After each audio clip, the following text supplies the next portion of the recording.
Nippon doctor அவங்களோட ஆஃபீஸ்க்குள்ள நம்ம வந்திருக்கோம். ஸோ நம்ம வந்து ரீசெண்டாக பார்த்தீங்கன்னா நீயா நானா அப்படின்னு சொல்லிட்டு ஒரு ஷோ பார்த்துருந்தோம். அதில் ஃப்ரான்சைஸ் பற்றி நிறைய விஷயங்களை வந்து பேசிட்டு இருந்தாங்க. ஸோ ப்ரோ வந்து நிறைய ஃப்ரான்சைஸ் வந்து பண்ணிட்டு இருக்காரு. அதனால அந்த ஃப்ரான்சைஸ் பற்றி டைரக்டா ப்ரோ கிட்ட கேட்கலாம் அப்படின்னு சொல்லிட்டு தான் இந்த வீடியோவில் நம்ம வந்திருக்கோம். ஐ ப்ரோ. ஹலோ முரளி, எப்படி இருக்கீங்க? எஸ் ப்ரோ, நல்லா இருக்கேன். ஃப்ரான்சைஸ் என்னவே ஒரு ஃபெயிலியர் மாடல் அப்படின்னு சொல்லிட்டு அதில் சொல்றாங்க, அது உண்மையா? நான் வச்ச ஏரியாவில் இன்னொருத்தர் ஃப்ரான்ச்சைஸ் எடுத்து வச்சார். அவர் 3 மாதத்தில் காலி பண்ணார். பக்கத்து ஏரியாவில் ஒருத்தர் வச்சார், 6 மாதத்தில் காலி பண்ணார். தாம்பரத்தில் ஒருத்தர் வச்சார், பெரிய பிராண்டு, அப்புறம் 3 மாதத்தில் காலி பண்ணார். நான் பார்த்த இடம் எல்லாமே காலி பண்ணிட்டு தான் இருக்கிறாங்க. நான் இந்த நியா நானா ஷோ வந்து பார்த்தேன். ப்ளஸ் என் ஃப்ரெண்ட்ஸ் எல்லாம் கூட எனக்கு அதை ஷேர் பண்ணிருக்காங்க.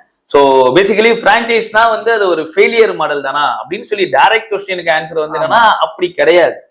ஃப்ரான்ச்சைஸை பொறுத்த வரைக்கும் ஃபெயிலியர் மாடல் அப்படின்னு நம்ம எடுத்துக்க கூடாது. ஏன்னா இன்னைக்கு நம்ம எத்தனையோ எம்என்சி பார்க்கலாம். இன்னைக்கு அந்த எம்என்சி நம்ம ஊர்ல இருக்கிறதுக்கான காரணமே அதெல்லாம் ஃப்ரான்ச்சைஸ் பண்ணி எடுத்துட்டு வந்ததுதான். அதாவது நம்ம ஊர்ல இல்லாத எத்தனையோ பிராண்டு, ஃபாரின்ல இருக்கிற பிராண்ட்லாம் நம்ம இன்னைக்கு யூஸ் பண்ணிட்டு இருக்கோம்.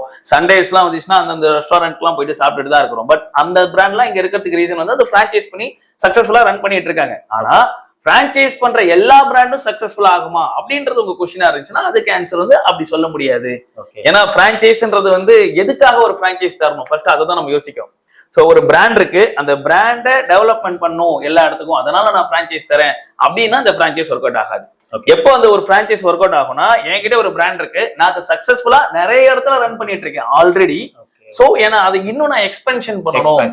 சோ அதை நான் எக்ஸ்பெண்ட் பண்றதுனால எல்லா இடத்துக்கும் நான் போய் உட்கார முடியாதா இல்லையா? சோ அதனால அந்த இடத்துல பர்டிகுலரா என் பிளேஸ் இன்னொருத்தவங்க உட்காந்து ரன் பண்றதுக்கு ஒரு கரெக்டான ஆள் இருக்கணும். சோ அது வந்து ஒரு பிரான்ச்சைஸ் பண்றவங்களால தான் இருக்க முடியும். ஏன்னா நான் அதுல பைசா போட்டிருக்கேன். சோ நான் பைசா அதுல இருந்து எடுக்கணும். சோ நான் அது கண்ணுங்க எடுத்துமா உட்காந்து பார்ப்பேன். சோ அப்படின்ற டைத்துல ஒரு நல்ல பிராண்ட் வந்து ஒருத்தவங்களை நம்பி ஒரு பிரான்ச்சைஸ் கொடுத்தாங்கன்னா அது அவங்க சக்சஸ்ஃபுல்லா ரன் பண்றதுக்கு நிறையவே சான்ஸ் இருக்கு. ஆனா சில பேர் என்னன்னா பிரான்ச்சைஸ் பண்றதே ஒரு பிசினஸா வச்சிருப்பாங்க. சோ அந்த மாதிரி பண்றாங்கன்னா அந்த பிரான்ச்சைஸ்ல கண்டிப்பா ஃபெயிலியர் மாடல்ஸ் நம்ம பார்க்க முடியும்.